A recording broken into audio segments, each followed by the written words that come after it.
ভাষণ দিব মই ধন্যবাদ দিছোঁ ছয়গাঁওবাসী ৰাইজক।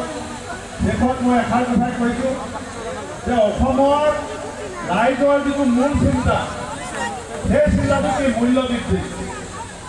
মূল্যবৃদ্ধি নিয়ন্ত্ৰণৰ স্বাৰ্থত আমাৰ কংগ্ৰেছ দলে মাল্লিকাৰ্জুন খাৰ্গে আৰু ৰাহুল গান্ধী ডাঙৰীয়াই আমাৰ প্ৰত্যেকগৰাকী মহিলাক প্ৰতি মাহে অৰুণোদয় বন্ধ কৰি অৰুণোদয় জেগাত 8,500 টকা প্ৰতি মাহে বছৰত 1 লাখ টকা দিবৰ কাৰণে আমি সিদ্ধান্ত লৈছোঁ। হিমন্ত বিশ্ব শৰ্মাই বিজুলী বাতি 2 বছৰত 7বাৰ দাম বঢ়াইছে।